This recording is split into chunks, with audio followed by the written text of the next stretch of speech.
Good afternoon, everyone, and welcome to episode 19 of Ask Mortgage Mike, where I take topics and questions that have been posed to me in the mortgage industry and try to advise you, the viewer, on said topics. So today we're going to talk about buying a home or purchasing a home for more than the asking price and some of the risks that you, the buyer, assume when you make a home purchase, and you have to, and I understand markets dictate that, but we're going to cover some of those. So today we're going to discuss purchasing a home for more than asking price and some of the jeopardies or some of the risks that you, the buyer, assume with that. So for those of us that are old enough to have purchased a home in 2000 through 2010, understand that there was a kind of a bubble through that time period of where some people paid a lot more for houses and some people paid a lot less for houses.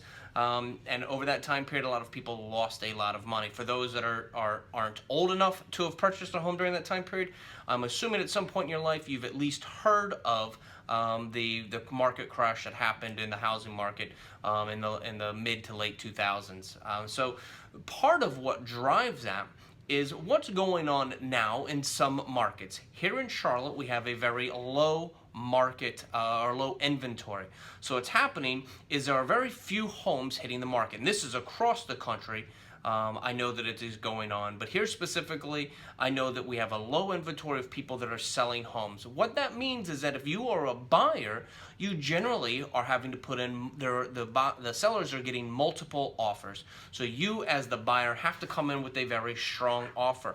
Part of those strong offers is offering more than the asking price. Now, between you and your realtor, you need to decide what a fair market value of the home is if you want to protect yourself. If you want the home and you want to get emotionally involved in the purchase of the home, there's no price that you're going to spend where you'll be unhappy with it because you want the home. But I'm trying to educate you from a financial side, as would your realtor try to educate you from a financial side of things, as to where the point becomes where you're taking on too great of a risk because you're paying too much for the house. So let's say that Jim has his house listed for $300,000 and you put in an offer of $300,000 and somebody else puts one of $310,000 and they're identical. Jim most likely is going to accept the $310,000 purchase price. So what happens is you go in knowing, okay, well, somebody's going to put in multiple offers. The value is going to go for $330,000. So now let's say you buy the house for $330,000. Well, you've immediately inflated the value of the home from what the appraised value should be. Now, the appraisal may come in low. So say that you agree to buy the house for $330,000, but the appraisal only comes in at $305,000. You have to pay the additional $25,000. Now, where this really comes into play is we have a lot of people in the market that are cash buyers. Not me, I'm not a cash buyer. I'd like to be, but a lot of cash buyers that go in and they'll pay $330,000 for the home. There's no appraisal, so they have no idea what the fair market value of that home is. So they're automatically paying $30,000 more than what the house is. But what we're going to start seeing is as the inventory gets low and the buyers that are looking for these homes start offering more and more, we're going to possibly put ourselves in a position of where we have the same thing that happened before, where the housing market kind of takes a trail back. So if you're paying $330,000 for a home, and then now that home sold for $330,000 and Johnny goes and sells his house, well, now he has your home that you just paid $330,000 for as a comp.